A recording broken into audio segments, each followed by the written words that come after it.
Jadi memang selama semalaman di hari Kamis menuju hari Jumat tanggal 20 itu kami memang mendengar beberapa kali ledakan karena juga terdengar beberapa kali dentuman yang lumayan dahsyat seperti itu.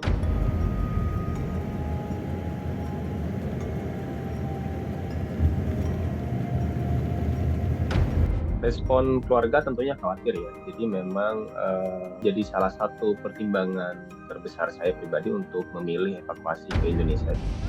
WNI yang sudah berkomunikasi dan bersedia dievakuasi. Jadi kami agak kesulitan untuk komunikasi melalui online seperti itu. Jadi hanya bisa aplikasi chatting Iran saja.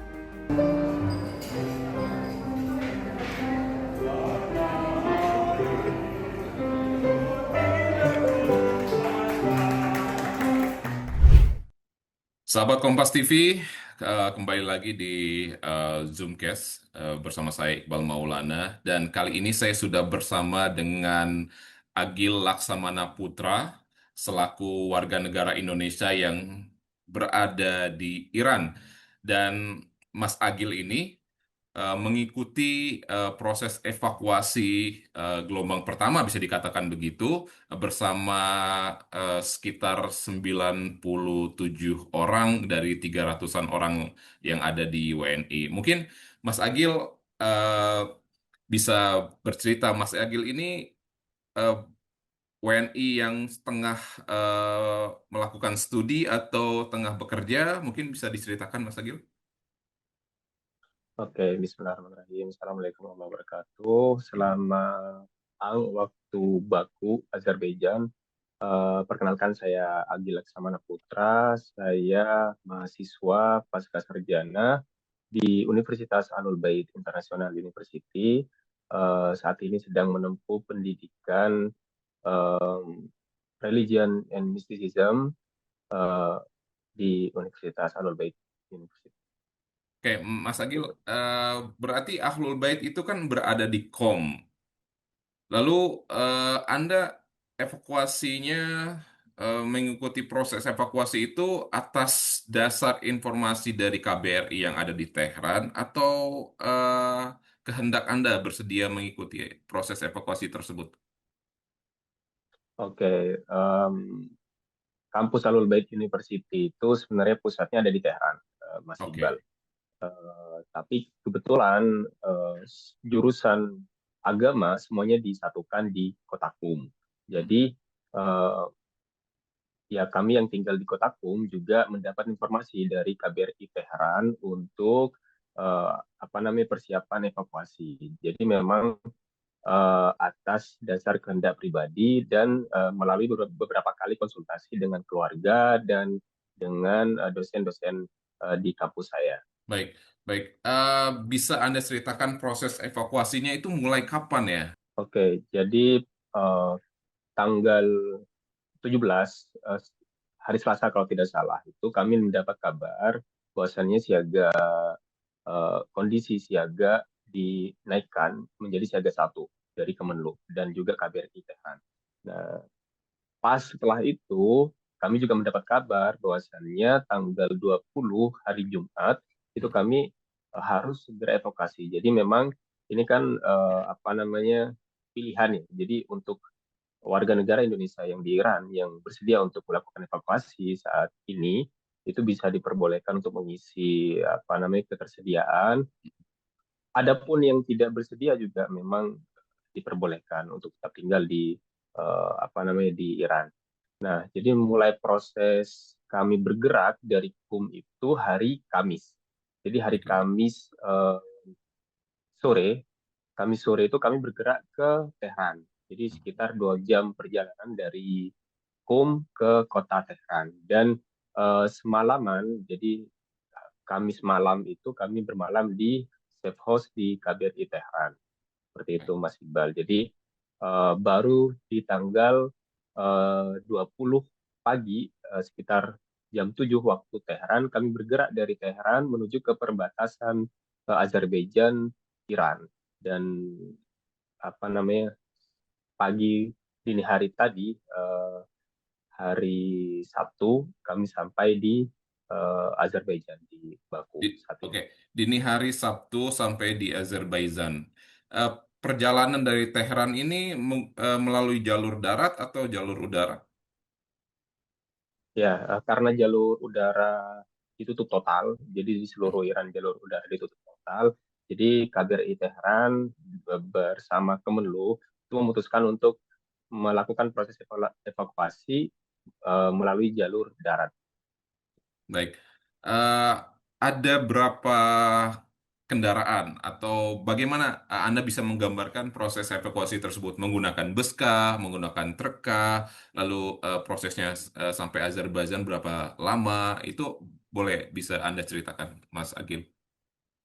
Oke, ada sekitar 97 warga negara Indonesia yang diikutkan evakuasi pada tahap ini Hmm. dan melalui menggunakan 4 bus.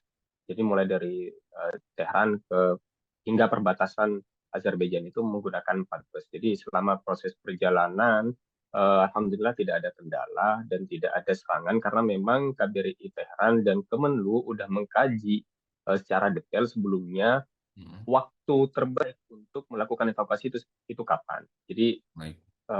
menghindari serangan seperti itu. Dan selama perjalanan kita berhenti di 4 titik untuk rest area dan istirahat, makan, sholat seperti itu sampai nantinya di titik terakhir titik keempat itu di perbatasan Azerbaijan Iran Hmm. seperti itu Mas. Oke, baik. Tadi kan Anda bilang berhenti di 4 titik.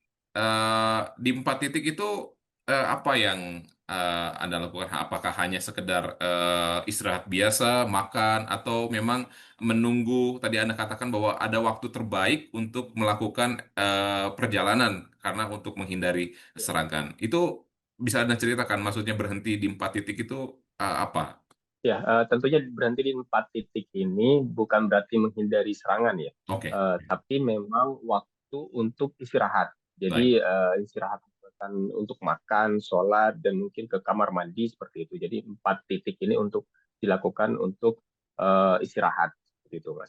Jadi selama proses evakuasi itu waktu terbaik yang saya maksud itu adalah di waktu pagi hingga menjelang sore. Jadi memang waktu Hmm. itu minim sekali serangan dan memang jalur yang dipakai memang jalur yang sudah dikaji minim sekali serangan seperti itu.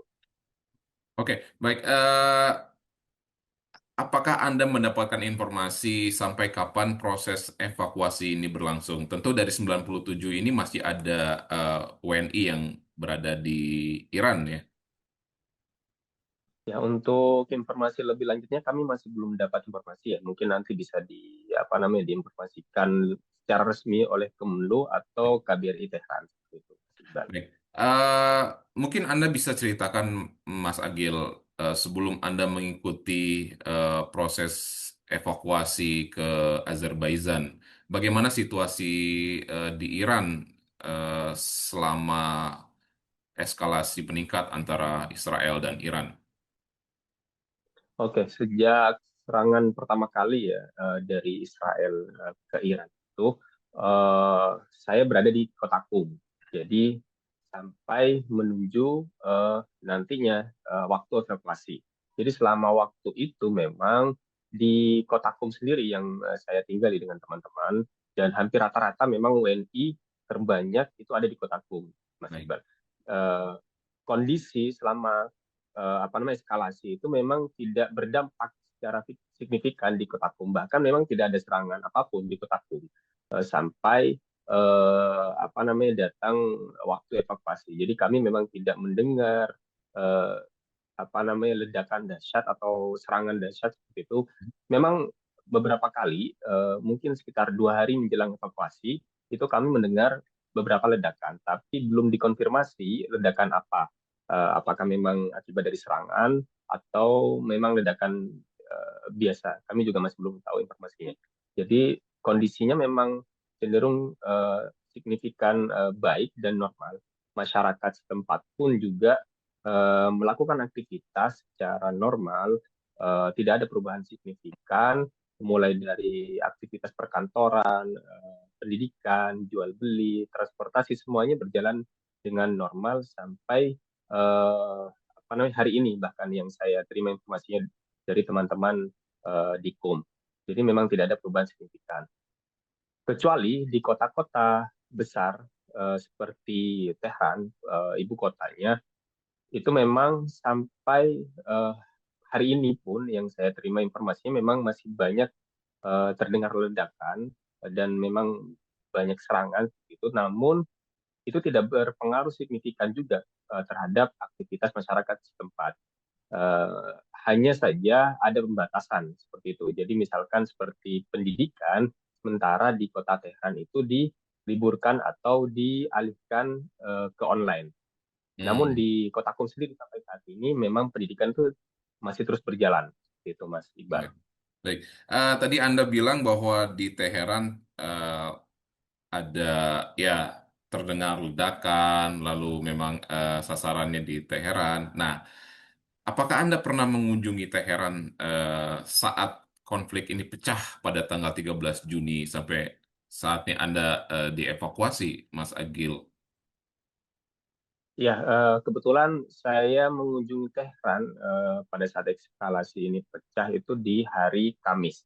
Jadi di hari Kamis malam saya sampai di Tehran kira-kira sekitar menjelang Isya ya, waktu Isya setempat kalau tidak salah.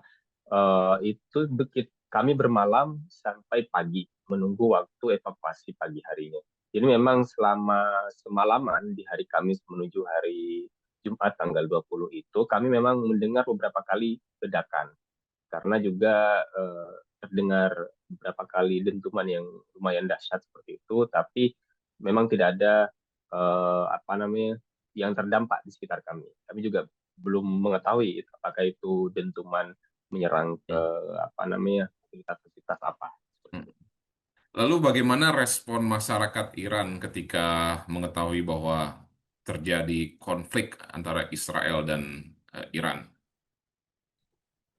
Respon masyarakat Iran cenderung aman ya, Hmm. cenderung tenang. Jadi memang tidak ada kepanikan yang signifikan. Memang ada beberapa toko-toko yang tutup dan ada beberapa warga yang mulai evakuasi mandiri seperti itu. Tapi itu tidak jumlahnya tidak banyak. Jadi lebih banyak warga yang masih stay di lokasi masing-masing dan bahkan tidak ada terjadi kepanikan. Semuanya cenderung tenang seperti itu. Baik.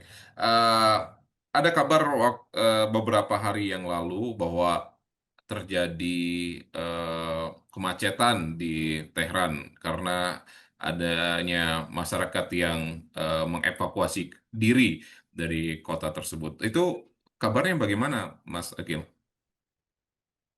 Informasi pastinya saya belum mengetahui lebih lanjut ya apakah itu benar atau tidak. Tapi eh, di hari Kamis ketika saya dan teman-teman itu menuju Tehran dari KUM itu memang tidak ada kemacetan yang signifikan sebagaimana yang diberitakan di media-media seperti itu. Baik, baik, baik, baik. Eh, Mas Agil, ada kabar bahwa internet di Iran dibatasi. Apakah benar? Ya, betul. Jadi memang internet mulai dari awal serangan Israel ke Iran itu sudah mulai dibatasi. Jadi kami agak kesulitan untuk komunikasi melalui online seperti itu. Jadi hanya bisa aplikasi chatting Iran saja. Seperti itu, Mas. Hmm, baik. Itu lalu bagaimana Anda berkomunikasi dengan keluarga Anda selama pembatasan internet tersebut? Jadi beberapa hari awal kali penyerangan, kami masih bisa berkomunikasi dengan menggunakan VPN. Jadi aplikasi-aplikasi luar Iran itu hanya bisa digunakan dengan menggunakan VPN.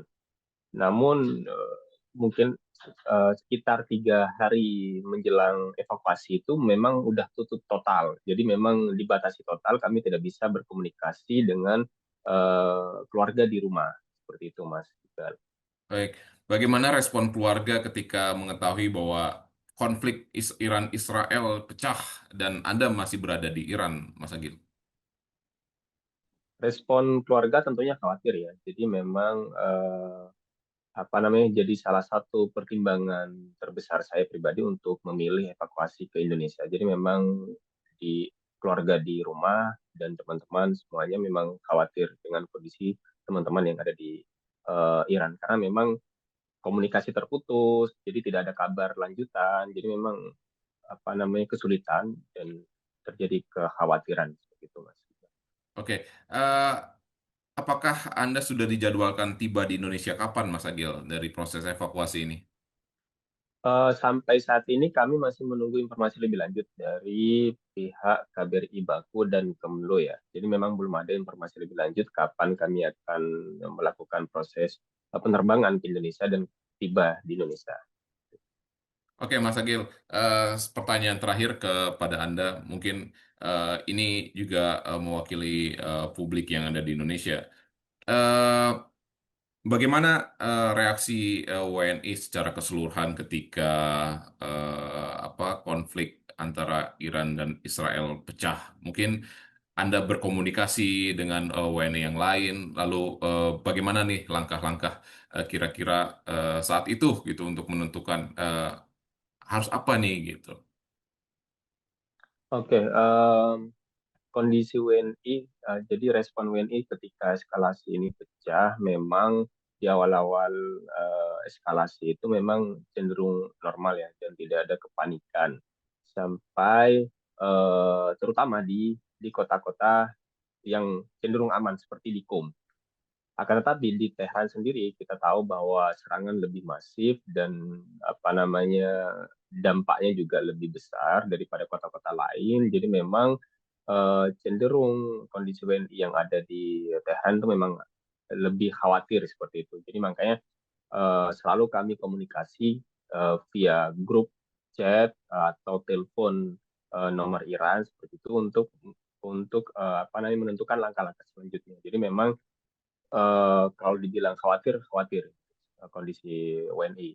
Terlebih yang ada di kota-kota yang serangannya cenderung masif.